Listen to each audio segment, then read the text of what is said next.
हमारे एक क्लाइंट ने एंटी सेबेटरी बेल के ताल्लुक से सवाल पूछा है कि एंटी सेबेटरी बेल की क्या प्रोविज़न है। तो चलिए आज हम समझते हैं एंटी सेबेटरी बेल को कानून की नज़र में। एंटी सेबेटरी बेल सीआरपीसी की सेक्शन 438 के अंदर डिफ़ाइन की गई है। इसके तहत ये बात बयान की गई है कि अगर कोई शख्स को ये ख़तरा लाहक होता है कि उसे पुलिस गिरफ़्तार करने वाली है, ऐसी सूरत में वो शख्स सेशन कोर्ट या हाई कोर्ट में एंटी सेबेटरी बेल दाखिल कर सकता है।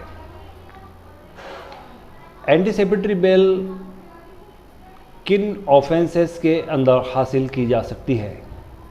तो सबसे पहले हमें ऑफेंसेस के बारे में ये बात समझना लाजमी है कि ऑफेंसेस की दो क्लासेस है, एक कॉग्निजेबल ऑफेंस और दूसरा non cognizable offence. Cognizable offence में पुलिस को ये इख्तियार है कि वो किसी भी शख्स को बग़ैर वारंट के गिरफ़्तार कर सकती है। दूसरी बात कि एक होता है बेलेबल ऑफेंस और एक होता है नॉन बेलेबल ऑफेंस। अब यहाँ पर वो ऑफेंस जो कॉग्निजेबल है और नॉन बेलेबल है, ऐसी सूरत में हम एंटी सेबेटरी बेल के लिए अप्लाई कर सकते हैं।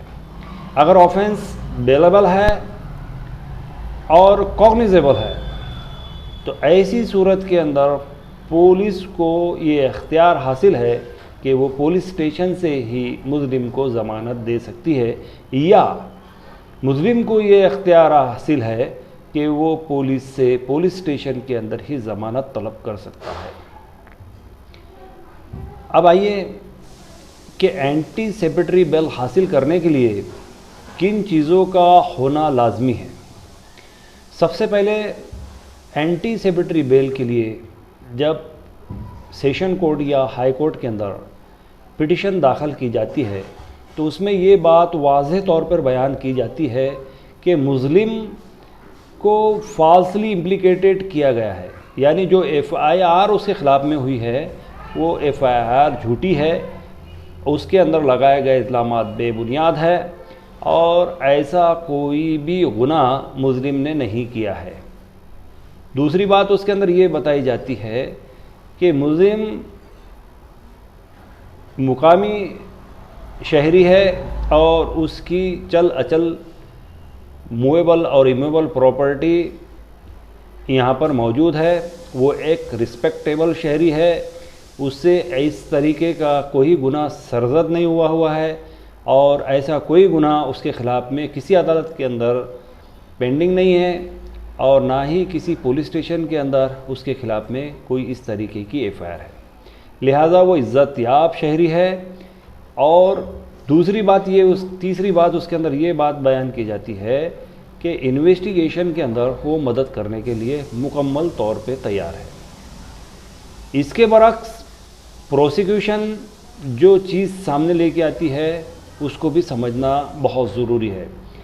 एंटी सेबेटरी बेल में जिस वक्त में प्रोसिक्यूशन पुलिस की तरफ से अपने बयानात दर्ज कराती है और अपने जवाबात देती है तो उसके अंदर उनका सबसे पहला जो मिशन होता है, जो उनका सबसे पहला काम होता है वो ये होता है कि वो ये बात बताते हैं कि प्राइमा फेसी ये मुजरिम इस गुनाह को किया है।